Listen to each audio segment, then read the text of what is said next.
This is Dirt Road CRED, and we're here playing with the 2024 392. Let's earn ours in Kentucky.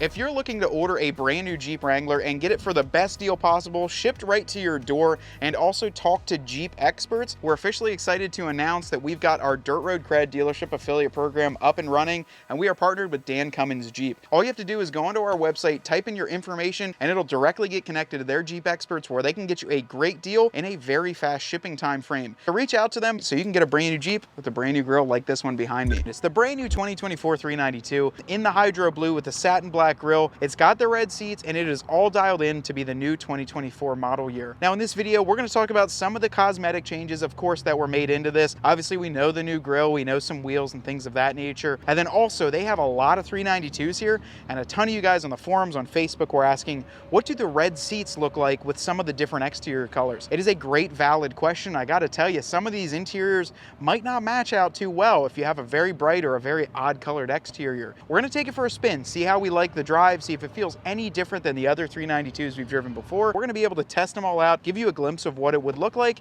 and just give you some thoughts on this new Jeep.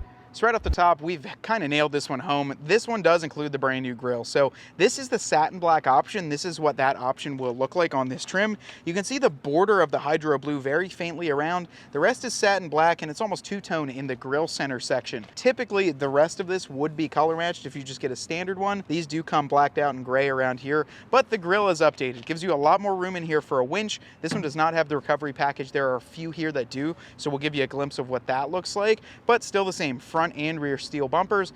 The cool thing that not many people have thought about, to drop a worn winch in here and be a factory option, it has to meet a few things. It has to last the same amount of warranty as the vehicle and also meet crash safety standards. So it's pretty neat to have all that integrated and be able to buy it as one package. So every single 392 does now come with the Extreme Recon package, 315 70 17 BF Goodrich KO2s with these brand new wheels. Now these wheels are beadlock capable. They're more of a bronze and milled machined look, and then they do have the standard 392 wheel ring that we've seen before right around the edge. So these are the new wheels. Love it or hate it, I'm not sure how I feel about them. I personally do like the original Extreme Recon wheels a little bit more, but these have the bronze, and then this front face is completely milled. It's an interesting new look, but definitely a little bit of a change up, so let us know in the comments what you think about these. Another thing to note, the antenna has now been moved to the windshield, so we do have the bronze trail rated badge on the exterior, and then the windshield is up there on the actual windshield glass. A little bit more expensive to replace that. However, from what rumor says, you can still run it to here if you do smash your windshield.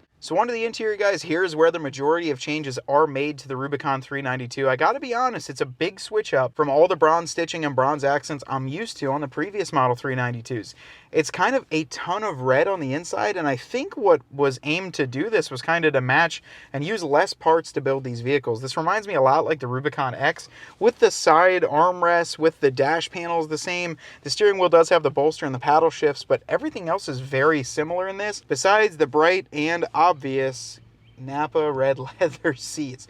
Some of you guys have been absolutely ripping these apart online. Personally, don't rip me apart for this. I don't think they look terrible with the black bolsters for the power seating side, as well as all the black on the back to contrast it. I think with certain colors, it probably looks absolutely hideous, but I'll leave that up to you because I do not want to rain on your parade if you think it is a beautiful color combo. We had this before in the 2013 10th anniversary JK with a red interior and the Power Dome hood, or the new Rubicon style hood that they came out with. This is just another iteration. I wish, though, they would have still given folks the opportunity to get black seats. I think that a black seat in this interior with everything else that is so dark on the dash would have kind of really flowed nicely. But let me know in the comments what you guys think. Obviously, we got the brand new Uconnect 5 12.3-inch screen. Still those orange gauges on the inside. That looks really weird. I'm used to red Rubicon on these, and it's orange. So not really sure what's going on with that. But this is the interior. Let's fire it up, get a little sound bit. But it sounds like every 392. It's awesome, and it's kind of like heaven to your ears.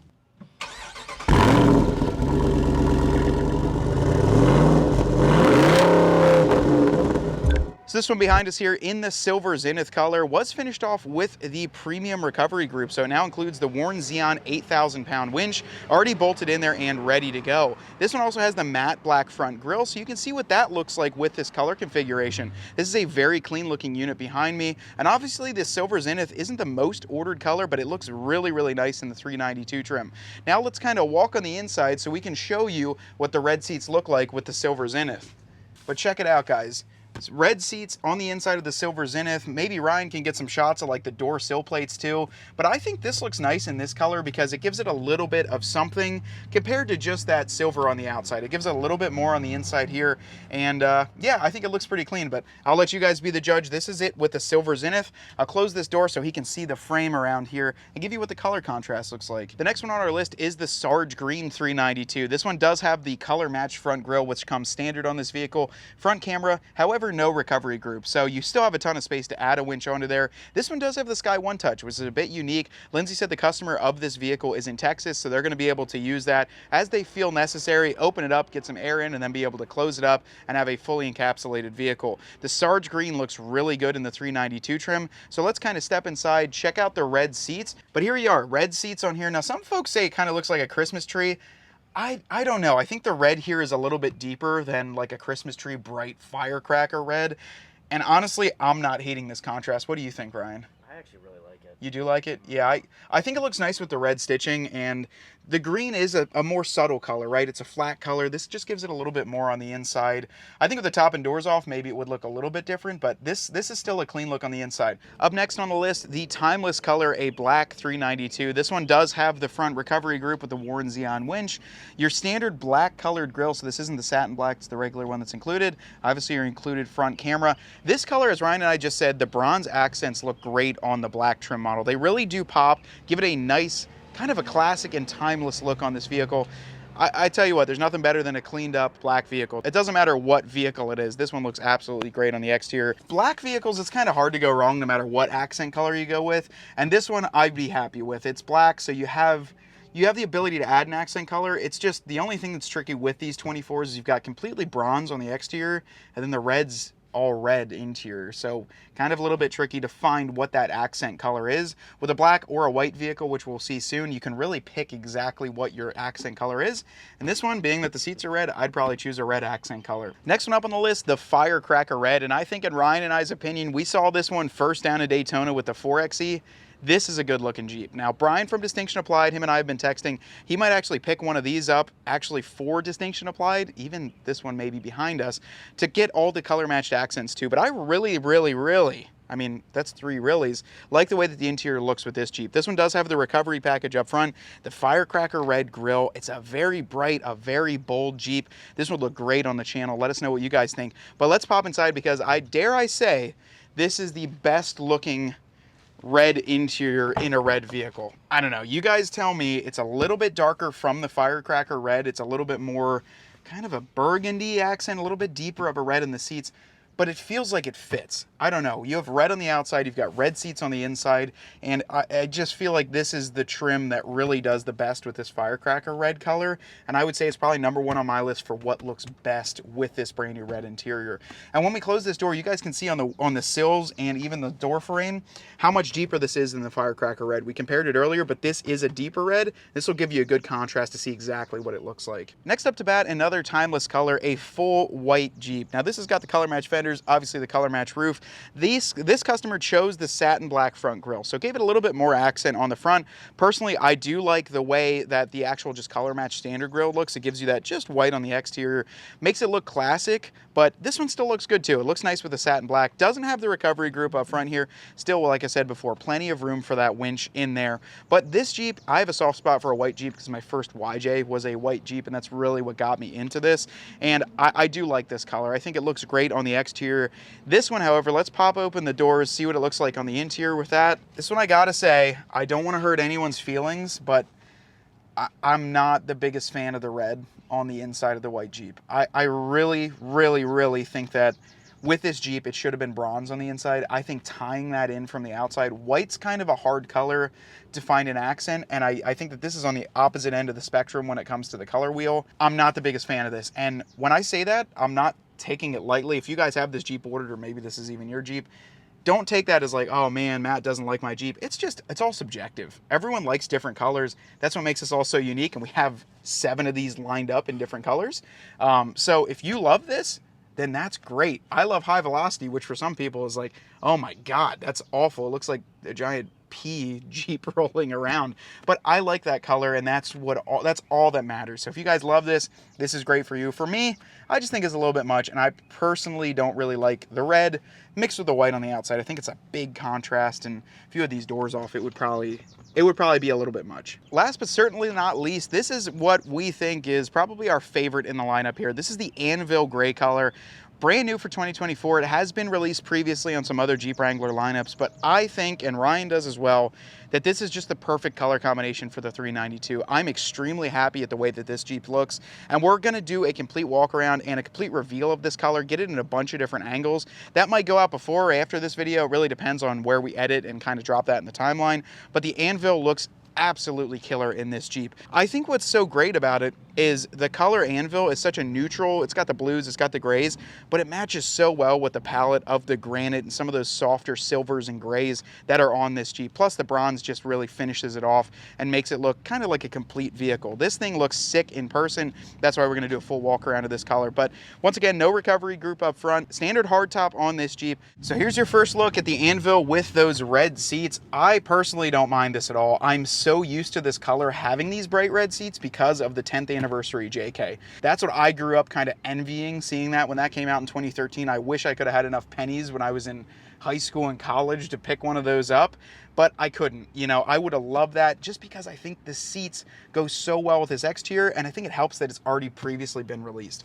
This is our favorite, and this is honestly one of the best looking 392s, unless they had a high velocity out here, and then I would be all over it, just driving the heck out of that thing, and maybe even taking it home with us. An absolutely beautiful Jeep behind me. All right, guys, so we're headed down to Brian. He's one of the manager. He has a farm down right about 8 miles down the road, 38-acre farm, and he was like, guys, why don't you bring down the 24 392? I got land, I got a couple trails, you can go down, really test it out, see what you think of the vehicle. So we're on the way down there. I'm thinking it's gonna handle really well. I'm very used to the way the 22s, 23s drove, and this is extremely smooth on the road. I gotta be honest with you, the KO2s do an phenomenal job right from the factory of giving you a very smooth ride. It has to do with the fact that they're a load range C, so they give you a little bit softer of a ride and really absorb a lot of road bumps. But the 392 is just so comfortable to drive. I mean, it does have the MDS where it shuts down to a 4-cylinder at some moments, but it's just all around a very, very smooth vehicle to just drive down the road, daily commute. I mean, you can still pull decent mileage out of it. I'm getting like 14 or 15 just on this short little trip, but you can actually hear when it kicks down into the 4-cylinder like that and then kicks right out. So overall driving impressions, though, a very smooth ride. The steering wheels on this are they're kind of soft. They've got the bolster here for your thumbs to go to, and then you do have the paddle shifter, so you can really kind of play with these Jeeps when you want. I mean, and then if you want to get on it, I mean, you can hear it, we're hammering down on it. So we're not going over the speed limit, but yeah, these things make power, and it's kind of weird in a Jeep to make that much power. I've been used to it before, but having all this in such a refinement with the brand new screen, brand new everything on the inside here really does feel like a completely refined 392. The seats as well, that's a big one. The seats, I found after you dial it in a little bit, you can really get the perfect kind of setting for where exactly you're comfortable. Maybe on the longer trips, you adjust a little bit, get the hip bolsters to kind of fix you in there, right? Or just get some more bolstering in the sides. But on long road trips, these power seats would be clutch. I think for us too, driving as far as we do, these longer road trips with this seat would make it a heck of a lot more comfortable. The other thing too is we're going like 50, 55, and Ryan and I can talk like clear as day, especially if we turn the active exhaust off. Like, yeah. It is quiet in here. I mean, I can whisper. Yeah. And you can hear me. Like, you can definitely feel that there has been some sound deadening added in the A-pillar, into the flooring, into the specific areas. We noticed it just driving out, you know, just starting out, kind of pulling out of the dealership. We were like, wow, we can hear each other think. Like, it's quiet. It has to do with the hardtop. It has the sound deadening on it, too. But it's a lot quieter. Yeah, I feel like the new dash panels, too, might add a little bit of deadening as well. Yeah, Ryan made that comment, too. The new dash panels with the perforation, that's probably more of a sound-absorbing material versus just a flat hollow panel. That would make a lot more echo and And that's in the standard Rubicon as well. It's in the right? Rubicon as well. It's in all of them. They have a composite front dash, so maybe that's going to adjust really the way that these Jeeps sound. Yeah. I'm noticing it though. I mean, even the wind noise, you can hear it a little bit on the top. You're never going to get rid of that, but interior, it's definitely a lot quieter. Yeah, so one really weird thing with the 392, we just walked upon a Sport S that they have up front, and it got all bronze trim. On the seats, it was all bronze stitching on the shift lever. The dash was like heather and bronze. Yeah. Like, I'm not sure why Jeep didn't put the bronze into the 392. Like, there's no bronze in here at all. It's all either red or that's like gray stitching. Kind of a little odd. You know, personally, I would have liked to see the bronze stitching to see really what that looked like in the 392, but we'll just have to deal with the Sport S for now. So this is what's called hospitality, guys. We are down in Kentucky. We're on a 38-acre farm. Brian, he's one of the managers at the dealership. He was like, look, guys, bring the Jeep over to my place. We've got a 38-acre farm, got weed out, got ponds, an old barn. And he was just like, just drive the Jeep around, see what you think. Like, that's so cool. You know what I mean? You know, when you're working with good people, they're going to do something like this. And honestly, you know, Ryan and I are always humbled by like the people we meet and who we talk with, but to think like right now we're driving a $95,000 Jeep in Kentucky through a 38-acre private property and getting shots, like that's the dream, and we're enjoying the heck out of it. We got the AC on, we've got this Jeep cruising. All right, Ryan, so have fun holding on, but we're having fun driving this 392 in the backfields of Kentucky. This thing soaks up so much with those KO2s and the Extreme Recon suspension. And I've got it in the Off-Road Plus mode, so I got the sway bar. Sway bar's still on, but everything else, the traction control is disconnected, or turned off, if you will. And we're just kind of having a good time. We were going to go through more of the wheat fields, but gets a little hairy going through there. So we're going to head over to this big barn, and we're hitting some of these, like, just more off-camber situations, just some of these whoops, like... I mean, this is what a 392 is meant to do.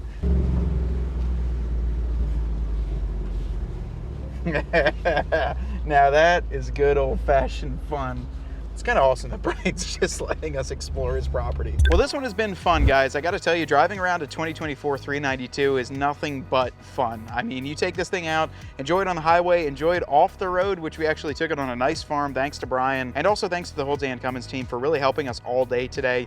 We're about to close out our first day, so we've been filming all day. I'm not sure when this video is going to go out in progression, but all the 24 content that we're getting is going to be absolutely awesome. So just working through everything that we've got going on, we're going to check out as much as we can on these vehicles to really get you all the updated information that you need. Now, this has been an awesome video. We have a lot more coming. We're really excited to test out all of these Jeeps that we're seeing today. But until next time, my name is Matt with Dirt Road CRED, and I want you to get out there and earn yours.